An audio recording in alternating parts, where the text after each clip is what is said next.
तो फ्रेंड्स आज आम आसीचु Dhauligiri light and sound show देखापी।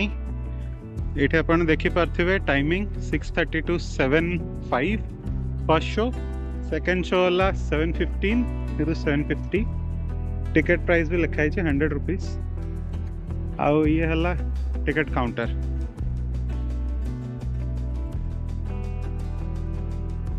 Ticket करके आगू जा। टिकेट तो है जनक 100 रुपीज प्लस कॉम्प्लीमेंट्री ये मिले पानी plus snacks item. Thank you sir. चलते देखा शो। आसीगला आम धौली पाखक एमती किसी सिटिंग अरेंजमेंट आउ ए light and sound show start हम।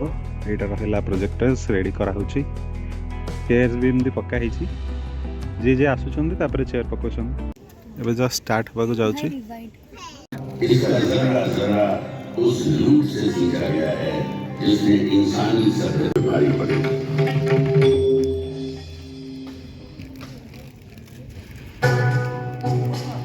सुनो चंद्रगुप्त, तुम्हें अगर नंद का समूह नाश करना है तो धैर्य से काम लेना होगा और जैसा मैं कहता हूँ वैसा ही करना होगा।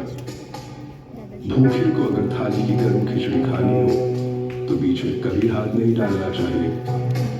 इससे हाथ तो जलता ही है, मुंह भी जलेगा और पेट में छाले पड़ जाएंगे। भारत से वापस लौट गया। सिकंदर के चले जाने से जो खालीपन पैदा हुआ, चंद्रगुप्त ने उसका भरपूर फायदा उठाया। चंद्रगुप्त मैसूर तक कर दिया। उसने बंगाल की खाड़ी और अरब सागर के बीच के समस्त प्रदेशों को जीतकर मौर्य साम्राज्य के आधुनी मौर्यों के कब्जे में आ गया। सिर्फ एक क्षेत्र था जो अब भी उनकी पहुंच से बाहर था। वो था पूर्वी तट कलिंग। कलिंग आजाद अविजित था। उसने विजयी मौर्य रथों को अपनी सीमा में घुसने नहीं दिया था। कलिंग की सीमा पर अब भी कलिंग का ही ध्वज लहरा रहा था। उसके पराक्रम की भविष्यवाणी महात्मा बुद्ध ने पहले ही कर दी थी। एक ऐसा राजा इस धरती पर जन्म लिया था। अपने कई भाइयों में छोटा अशोक मेधावी था। गुरु की बताई बातों को फौरन समझ।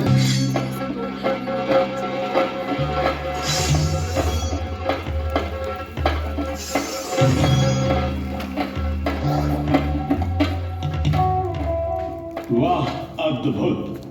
तुम दोनों मुझे प्रिय हो पुत्र। तुम पितामह चंद्रगुप्त के पौत्र। थोड़ा निश्चिंत हो सको। राजकाज में रुचि लेना प्रारंभ करो पुत्र। बिंदुसार ने अपने छोटे पुत्र अशोक को राजकाज के एक कंधे में होनी चाहिए, वो अशोक के कंधे में डाली जा रही है। पिता का अशोक के प्रति यह अनुराग। युवराज होने के बावजूद तक्षशिला के प्रांत में असंतोष बढ़ने लगा था। फौजी गुटबाजी शुरू हो गई थी। एक प्रांत के अंदर कई सैन्य दल बन गए थे। उनकी आपस की खींच। दल आपस में लड़ रहे हैं। यदि इसे शीघ्र रोका नहीं गया तो वह तक्षशिला जाने का आदेश दे दिया। अशोक अपने बड़े भाई सुसेन की योजना से अनजान अपने दल बल के साथ तक्षशिला की ओर बढ़ चला। मौर्य साम्राज्य के महाराज जो मेरे पिताजी।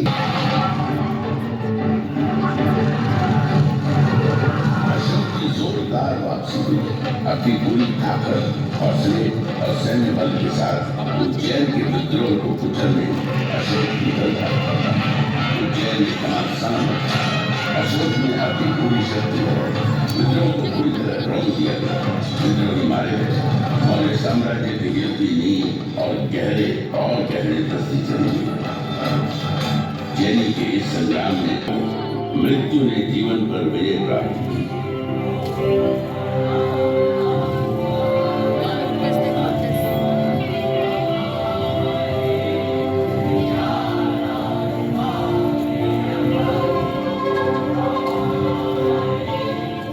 पिता कलिंग का इलाका जहां एक ओर स्थल मार्ग से जुड़ा था, वहीं दूसरी ओर सामुद्रिक मार्ग से भी। इसलिए राजनीतिक और सामरिक दृष्टि से वो महत्वपूर्ण बना हुआ था। दूरदर्शी अशोक दक्षिण भारत पर अपनी बेहतर पकड़ बनाने के लिए कलिंग को अपने अधिकार में करने के महत्व को भली भांति समझ रहे थे। मौर्य साम्राज्य को अब भेदी बनाना है तो समुद्री मार्ग को अपने कब्जे में करना होगा। राष्ट्र बन गया, मानवता आंसू बहाती रही, इंसानियत ने बर्बरता और जुल्म के आगे घुटने टेक दिए। विजयी अशोक की विजय यात्रा कलिंग की भूमि पर निकली, लेकिन इस पराक्रमी राजा के विजय स्वागत में फूलों की पंखुड़ियां नहीं थी। किसी के पति मारे गए, किसी के पिता, किसी के बच्चे, तो किसी के घर पर वो हुआ।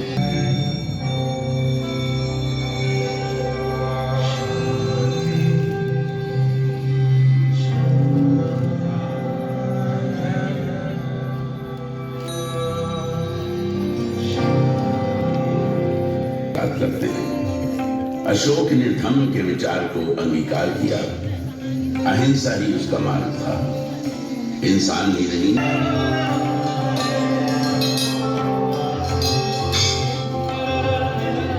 Sri Lanka, Nepal, Thailand, Egypt, Syria और मैसेडोनिया के इलाकों में रोशनी फैलाने का काम करते हैं। संभवतः अशोक दुनिया का पहला ऐसा सम्राट था जिसने साम्राज्यवाद के विचार को लोक स्तूप और एक हाथी का स्वरूप यहाँ बना हुआ है, जो अहिंसा के उसी विचार का प्रतीक है। मेरे नाम